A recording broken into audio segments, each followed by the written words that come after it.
Hello and welcome to another video in the series Archaeology in Islam. My name is Dan Gibson, and in this video we're going to investigate the gods that were worshipped in Arabia at the time of the coming of Islam. First, Bukhari tells us that when Muhammad entered the Kaaba to cleanse it, there were 360 sacred objects gathered there. The Arabic word here is nusub, or standing objects. Some of them were idols, I'm sure, but many of them were simply religious objects. For instance, there were pictures of Jesus and his Mary Mother. This picture is from the 15th century, about the same time that the event took place. In Christianity, artistic drawings of religious people were not forbidden. In fact, they were encouraged. It helped people to remember and identify the biblical stories and the people that were there. So these pictures were not idols, but they were religious objects, and the records call them nusub, or standing objects. 360 religious objects. The first question we must ask is, how did all of these objects get collected in the Kaaba area? How could Christians, Jews, pagans, all of them allow their sacred objects to be gathered in the same place? It doesn't make sense. I do not know of any other place that this phenomena has occurred. But if you believe that the first Kaaba was in the city of Petra, then there is a reasonable explanation. You see, Petra was home to pagans, Jews, and Christians. There were at least 4 churches in the Christian quarter of Petra, but the Christians only occupied a small part of that city. The rest of the city was full of pagans, polytheists, and their places of worship. Then, 19 years before Muhammad was born, a large earthquake shook Petra, crushing many buildings and causing them to collapse, including the churches. After the earthquake, the citizens of Petra dug through the rubble, and they retrieved the religious objects. But what should they do with them? The temples had collapsed. Now, in Petra, there was an open area in front of the main temple, today known as Qasr al-Bint. And as we discovered in the last video, back then it was most likely the temple to Hubal, or the Lord Dushera of the Dushera Mountains. And in that open area in front of that temple, nothing could fall on these precious sacred objects. Now today, archaeologists and historians are eager to establish the identity of the god that was worshipped in each of these temples. That is, assuming there was an individual god worshipped with each temple. I think that concept is based on the Roman and Greek practice. They often had a temple for each individual god. However, there is no evidence that the early Arabs limited their temples to just one deity. All of the temples seem to have niches and places for multiple idols. And so it would seem that there were multiple idols worshipped in each of these temples. In a few minutes, we will list some of these gods, and you will notice that from the earliest mention of these gods, they all came from the Lihanite inscriptions. Almost every one of them has roots back to Lihanite nomads. Nomads do not have temples unless it's a place where they go on pilgrimage. Nomads worship where they are. And so the idea of a fixed, permanent building for just one god doesn't fit the nomad mindset. And so it is very common to find god niches and inscriptions of various gods side by side in sacred space. Sometimes, even inside the same niche, you find multiple gods. So when the earthquake took place in Petra in 519 AD, the Arabs had no objection in gathering all the religious objects of the city into one location. What is surprising is to find objects from one of the 4 churches placed alongside of the idols. But this is what we're told. This is why you find stories of people digging through the rubble and finding sacred writings about Allah and Mecca. This is why they had to find a Jewish rabbi to translate them, and why these objects were placed side by side, Christian and pagan. And so in 551, after the earthquake, all of the people that survived the earthquake gathered in the open space in the center of the city beside Kesser el-Bint. It was here that they collected all of their religious objects. Christians would be there, pagans would be there, and each one would pray in front of their own object. Some would walk in a circle and pray in front of many objects, and others would call out the names of their deity as they would walk past. So, what were the main gods that were worshipped before the coming of Islam? In the previous video, we identified Hubal as being the main god of the Quraysh, and we identified that god with Dushera, or one of the Shera mountains. We also connected Hubal with the name Hubail. We demonstrated that this god was also known as Baal Shaman. What is interesting is that Baal Shaman had other names given to him. One of those was Rahman, or merciful. Another name was Blessed be his name forever. Over 200 altars have been found in northern Arabia with this title.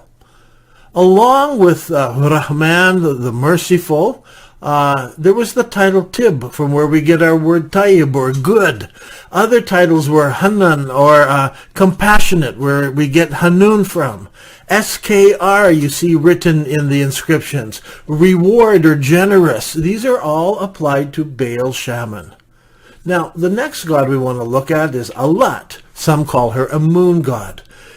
She also started out as the Elihionite god, and some think she was associated with the South Arabian god Wad, as they are found together in at least one inscription. In another place, in Ain Shalal, the name Alat is combined with a crescent symbol. There was a temple to Alat in Iram, which we know as the old ruined town in Wadi Rum.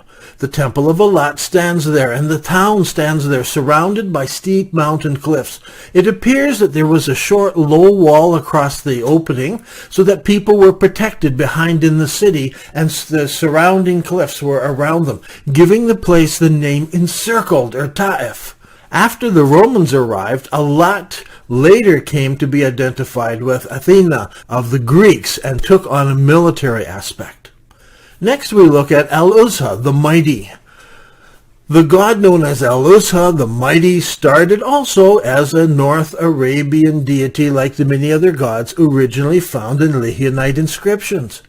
After the Romans annexed Petra, another aspect was added to that god, that of fertility. Many experts, such as Dr. Zaydin, believe that Al-Uzza was associated as Aphrodite, the fertility goddess, and was worshipped as one of the goddesses of Kasr el-Bint. If this is so, then it's easy to conclude that Kasr el-Bint is the temple of the Aphrodite, which is referred to in the Babatha letters found in the Cave of Letters.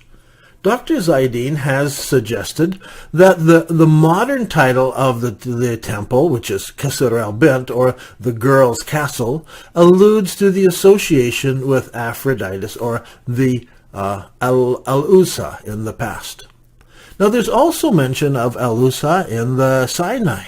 Jerome wrote the book, or the writing called The Life of Hilarion, in which he speaks of a temple and festivals being held in the Sinai in the temple of Al-Uzza around 400 AD. Most likely the city named Al-Uzza got its name from the god Al-Uzza.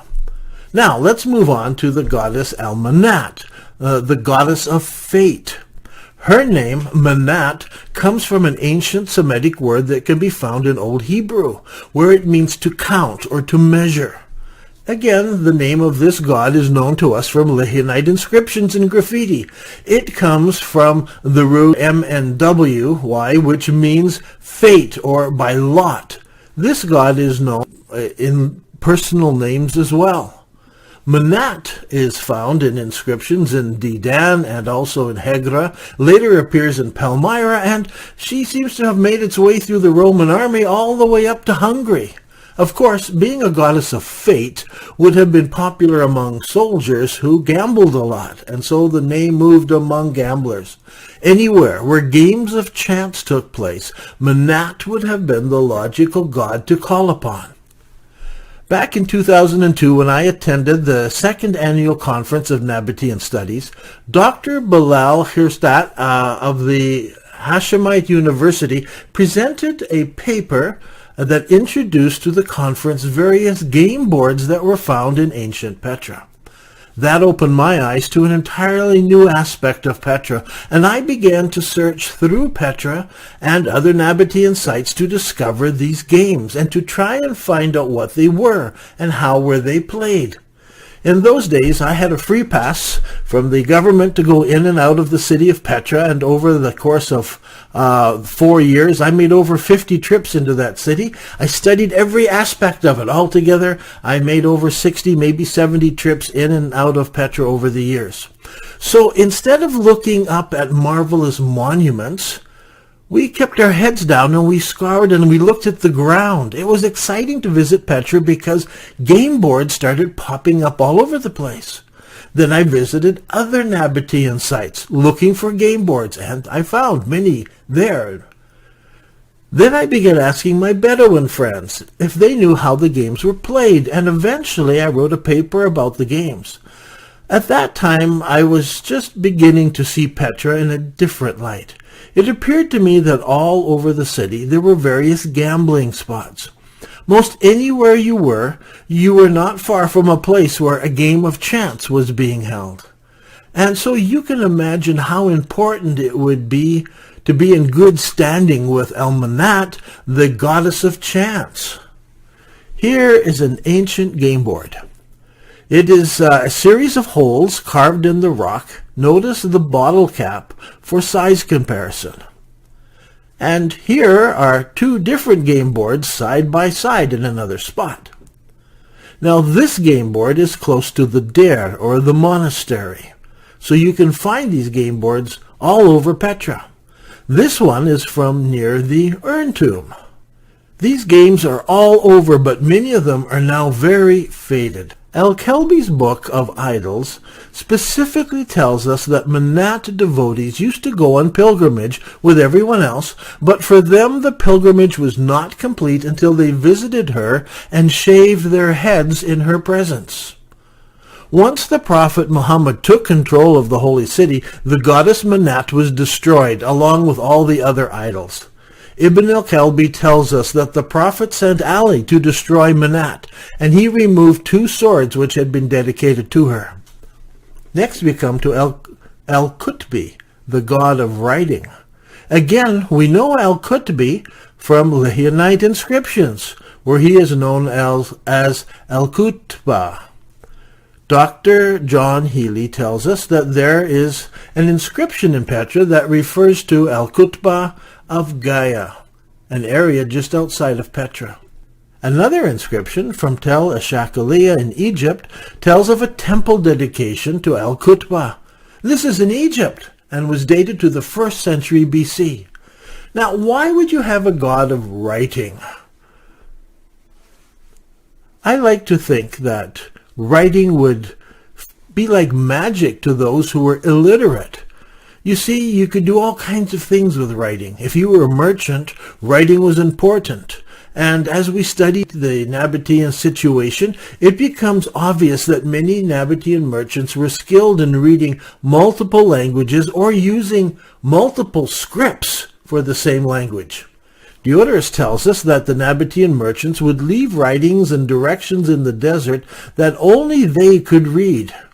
Having a secret script that outsiders could not read was a very powerful thing, and so Al-Qutbi became an important god to be able to call upon. Next is the god Al-Qawm, the god of war or protection. The full name of this god was Sheh Al-Qawm. He first appears to have had a specific role in the protection of caravans. This would have been very useful to Nabatean merchants who travel throughout the Middle East. And the name is quite well known in Safavidic graffiti. Dedications to Al-Kaum can be found from Madat and Salah in Saudi Arabia all the way up to Hawran in northern Jordan. In Palmyra, there's an inscription mentioning Kaum, the good and bountiful God who does not drink wine. This gives us a clue that the followers of Al-Kaum did not drink wine.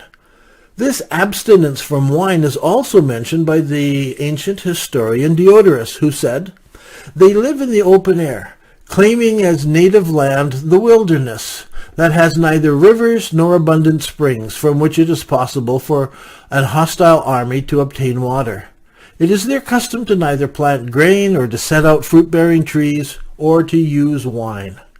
If anyone is found acting contrary to this, death is his penalty." So we've covered 6 important gods in pre-Islamic times. There are 16 other gods that we could talk about, but they were mostly local gods for small areas, and only a few inscriptions or graffiti are found for each of these.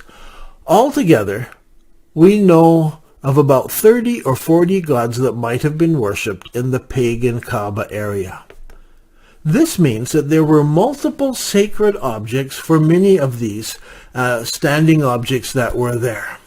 There couldn't have been 360 different idols, but probably 360 sacred things that were there representing all of these different gods. Perhaps there were household idols, so there would have been larger ones and smaller ones that would have been gathered up out of the rubble from the earthquake. In the end, though, 360 objects were gathered in the open air near the Kaaba. Now, where did all of these gods come from? Here is where many people make assumptions. They assume that the Nabateans had a pantheon of gods like the Romans and the Greeks. And they take what we understand of those civilizations and then they apply it on the Nabateans. But the Nabateans were merchants who traveled far and wide.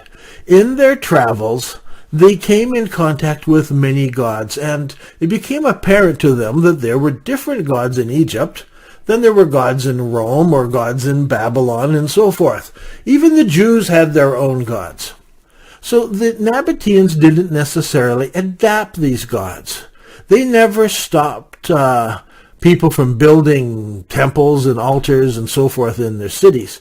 So an Egyptian who was now living in Petra could put up some sacred motive to the god Isis, or Isis as was probably pronounced, and nobody would mind if he was worshipping his god.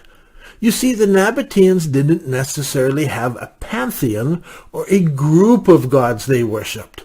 They recognized gods of different locations. The Egyptians had their gods, and the Romans had their gods, and this is even found within the gods that the Nabateans worshipped. When looking at the different gods that are mentioned in the ancient descriptions in graffiti, Dr. John Healy noticed that the god Alat and Al-Lusa were never found in the same location. They were worshipped in different places. And many times when a god is mentioned, there is a note attached that this god is from a specific location. For instance, in Ain Shalal, there is an inscription beside a niche which refers to Alat, the goddess who is in Basra. Another inscription mentions the great goddess who is in Iram. This reference is to the god in Wadi Rum. When a god is worshipped somewhere else, the reference is often given where the god resides, such as the god in Basra, or the god in Iram, or the god in Al-Hawar, and so forth. And it allowed the Arabs to build temple buildings to have sacred areas that provided worship to multiple gods. It's not just the temple was dedicated and it was restricted to just one god. There were sometimes dedications or mention of several gods in that sacred area. But in 106 AD, everything changed. The Romans now acquired the Nabatean kingdom, and the Roman influence began to come in, and Nabateans began to adopt some of the Roman thought. And so now specific temples were attached to specific gods. So we must look back through the layers of time to understand the pre-Islamic Arabia, how they thought, and then the incoming new Roman Hellenization that was taking place. In Greece and Rome, all the gods were very human. Each of them had gender and faces and were in pictures, and many modern researchers seem to insist that the gods of the Arabs also needed to have gender. And they have assigned some as male and some as female. They suggest that some are wives or some gods, or some are mothers of other gods. And all of this has to do with pantheons. Well, the god gender was never a big deal, I don't think, in Arabia, but it was in Europe. And so it appears to me that the idea of gender crept in with Roman annexation.